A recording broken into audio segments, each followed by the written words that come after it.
Where was God before Genesis 1:1? Not after he created the heavens, not after he created the earth, but before creation ever existed.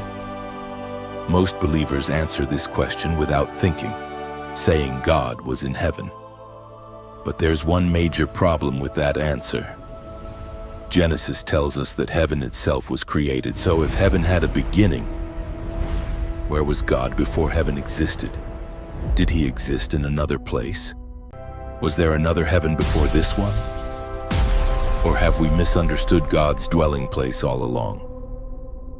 By the end of this video, we're going to follow the Bible from Genesis to Revelation, connecting verses that many people have read but few have connected together. And the final answer may completely change the way you think about God's eternal existence. So stay with me, because every verse builds toward one incredible conclusion.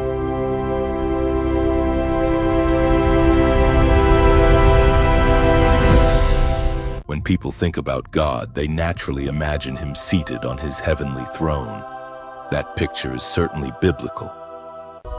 But have you ever stopped to ask an even deeper question? Where was God before there was a throne, before there was heaven, before angels, before stars, before time, before space? Where was God? The Bible opens with these famous words, Genesis 1:1. In the beginning, God created the heaven and the earth. Notice something remarkable. The verse does not begin by explaining where God came from. It simply assumes his existence. Before anything was created, God already was. Creation has a beginning. God does not. But this raises another question. If God created the heavens, then heaven itself had a beginning. And if heaven had a beginning, where was God before he created it? Many people have never considered that question. Yet the Bible gives us clues, not in one verse, but by connecting many passages together, and that's exactly what we're about to do. Before we investigate God's dwelling place, we first need to understand one foundational truth. God is eternal. He did not begin to exist. He was never created. The prophet Isaiah records these powerful words, Isaiah 57:15. For thus saith the high and lofty one that inhabiteth eternity, whose name is holy, I dwell in the high and holy place. Notice that expression. He inhabits eternity, not simply time, not merely history. He exists beyond the limits that govern creation. Moses expressed the same truth in Psalm 90. Psalm 90 verse 2. Before the mountains were brought forth, or ever thou hadst formed the earth and the world, even from everlasting to everlasting, thou art God. Before mountains, before the earth, before the universe, God already existed. Nothing created him, nothing gave him life. Everything begins with him. But even after establishing God's eternity, our original question still remains. Where was he? Most people immediately answer, he was in heaven. It sounds reasonable. After all, the Bible repeatedly speaks of God in heaven. Jesus taught his disciples to pray, Our Father which art in heaven. The prophets saw visions of God's heavenly throne. The book of Revelation describes heaven in breathtaking detail. So the answer seems obvious, or does it? Let's return to Genesis. Genesis 1:1. In the beginning, God created the heaven and the earth. Read those words carefully. It does not say heaven has always existed. It says heaven was created. That means there was a moment before creation, when the created heavens did not yet exist. Think about that for a moment. If heaven itself is part of creation, then heaven cannot explain where God existed before creation. That question remains unanswered. And the mystery becomes even deeper when we read another Several centuries after Moses wrote Genesis. King Solomon stood before Israel to dedicate the temple. As he prayed, he made an astonishing statement. Listen carefully. 1 Kings 8:27. But will God indeed dwell on the earth? Behold, the heaven and heaven of heavens cannot contain thee. How much less this house that I have builded? Did you hear that? The heaven and heaven of heavens cannot contain you. Think about what Solomon is saying. Even the highest heaven, even the heaven above the heavens, cannot contain God. Pause for a moment and let that sink in. If the heaven of heavens cannot contain God, then God is greater than heaven itself. He is not limited by it. He is not confined by it. He is not dependent on it. Suddenly, our original question becomes even more fascinating. If heaven cannot contain God, then what exactly is heaven's relationship to God? Is heaven merely his throne? Is it his kingdom? Or is there something even deeper that Scripture wants us to understand? The answer begins with another surprising discovery, and it comes from a description of God that appears throughout the Bible. At this point, one thing has become unmistakably clear. God existed before creation, and heaven itself was created. But another question now demands an answer. If heaven cannot contain God, then what exactly is heaven? The Bible gives us an interesting clue. Again and again, Scripture refers to heaven as God's throne. Listen to what the prophet Isaiah records. Isaiah 66:1. Thus saith the Lord, the heaven is my throne, and the earth is my footstool. Where is the house that ye build unto me? And where is the place of my rest? Notice the picture God paints. Heaven is his throne. The earth is his footstool. Then God asks two powerful questions. Where is the house that ye build unto me? Where is the place of my rest? Those questions force us to think. Can an infinite God truly be confined to a location built within his own creation? Stephen repeated this same truth hundreds of years later when he addressed the Jewish council. Acts 7:48-49. Howbeit the Most High dwelleth not in temples made with hands.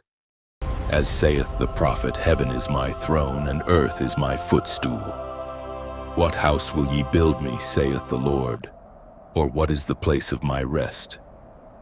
Notice what Stephen emphasizes. God cannot be contained by temples. And the reason is simple. The Creator is always greater than his creation. No building can contain him. No city can contain him. Not even the highest heavens can contain him. That is exactly what Solomon declared. But here's where the mystery deepens. The Bible repeatedly calls heaven God's throne. Yet a throne is not necessarily the same thing as a habitation. Think about a king. A king sits upon his throne to rule. His throne represents authority. His throne represents government. His throne represents judgment. But a throne is not always where the king permanently resides. Could the Bible be making the same distinction? We're not ready to answer that question yet. But keep it in your mind. Because another group of verses begins revealing a remarkable pattern as we move from Genesis through the prophets into the New Testament. One description of God keeps appearing again and again, not once, not twice, but repeatedly. And it is so consistent that it cannot be ignored. The first clue comes from one of the most familiar verses in the New Testament. 1 John 1:5. This then is the message which we have heard of him, and declare unto you that God is light, and in him is no darkness at all. Read that again. The Bible does not merely say God has light, it says God is light. That is a profound statement. Light is not simply something surrounding him, it is part of his revealed nature. But the mystery becomes even greater when the Apostle Paul describes God's dwelling. Listen carefully. 1 Timothy 6:15-16. The blessed and only potentate, the King of kings and Lord of lords, who only hath immortality, dwelling in the light which no man can approach unto, whom no man hath seen nor can see. Paul doesn't simply say God is glorious. He says God dwells in unapproachable light, not ordinary light, not sunlight, not the light produced by stars. This is a light no human being can approach. No human eye can endure it. No human strength can enter it. It is unlike anything found in the created universe. But before we draw any conclusions, let's allow the Bible to continue speaking, because this pattern keeps appearing. When Moses encountered God at the burning bush, the bush burned, yet it was not consumed. When Israel stood at Mount Sinai, the mountain blazed with fire. Thunder shook the earth. Lightning filled the sky. A thick cloud covered the mountain because God's glory descended. When Moses later asked to see God's glory, God answered in a remarkable way. Exodus 33:20. Thou canst not see my face, for there shall no man see me and live. Even Moses, the man who spoke with God more closely than anyone else in his generation, could not fully behold God's unveiled glory. Why? The Bible leaves us with an overwhelming impression. God's glory is beyond human endurance. Throughout Scripture, whenever God reveals himself, his presence is associated with overwhelming brightness, blazing glory, consuming fire, or brilliant light. Ezekiel saw it. Daniel saw it. The disciples witnessed it during the Transfiguration. Even Saul of Tarsus fell to the ground when a light from heaven shone around him on the road to Damascus. Again and again, the same pattern appears. Glory, brightness, radiance, light. Is all of this merely symbolic, or are these verses pointing toward something much deeper? We've followed this mystery from the very beginning of Genesis. We've seen that God existed before creation. We've seen that the heavens were created. We've seen Solomon declare that even the heaven of heavens cannot contain God. We've seen that heaven is called God's throne, and we've discovered that throughout Scripture, God's presence is repeatedly associated with indescribable light and glory. Now, it's time to bring every piece together. But before we do, there is one final passage we must examine because it takes us beyond the beginning of creation and into eternity itself. One of the greatest truths revealed in Scripture is that God does not change. His nature is eternal. His character is eternal. His holiness is eternal. The writer of Hebrews says, Hebrews 13:8, Jesus Christ the same yesterday and today and forever. And through the prophet Malachi, God declares Malachi 3:6, For I am the Lord, I change not. Think carefully about what that means. If God's nature never changes, then whatever is true about his divine nature today has always been true. He did not become holy. He has always been holy. He did not become eternal. He has always been eternal. And according to Scripture, he did not become light. The Apostle John simply declares, 1 John 1:5, God is light, and in him is no darkness at all. Not that he was given light, not that he created light for himself, but that light belongs to his very nature. Now return to Paul's description. 1 Timothy 6:15-16. The blessed and only potentate, the King of kings and Lord of lords, who only hath immortality, dwelling in the light which no man can approach unto, whom no man hath seen nor can see. Notice the wording carefully. Paul doesn't simply describe God as glorious. He says he dwells in unapproachable light. Light so overwhelming, so holy, so magnificent, that no human being can approach it by natural strength. This is not language describing ordinary light. This is the language of God's own glorious presence. And suddenly, every clue we've examined begins fitting together. Genesis tells us God existed before creation. Solomon tells us The heaven of heavens cannot contain him. Isaiah tells us heaven is his throne. John tells us God is light. Paul tells us he dwells in unapproachable light. None of these verses by themselves fully answer our original question, but together they point toward a remarkable picture. So, where was God before creation? The Bible never says that God created heaven because he was searching for somewhere to live. In fact, heaven itself was created by him, and even after its creation, the highest heavens cannot contain him. 1 Kings 8:27, that leads many Bible students to believe that, before the heavens and the earth existed, God eternally dwelt in the fullness of his own divine glory. The unapproachable light described throughout Scripture was not something that completed God, but his dwelling. Since God is light, his dwelling cannot be separated from who he is. Heaven became the throne from which he rules over creation.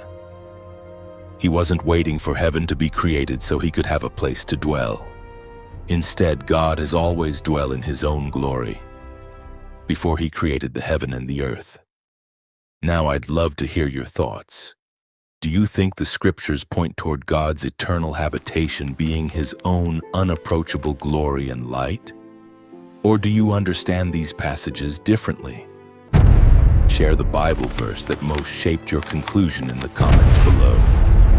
Let's keep the discussion centered on Scripture and learn from one another.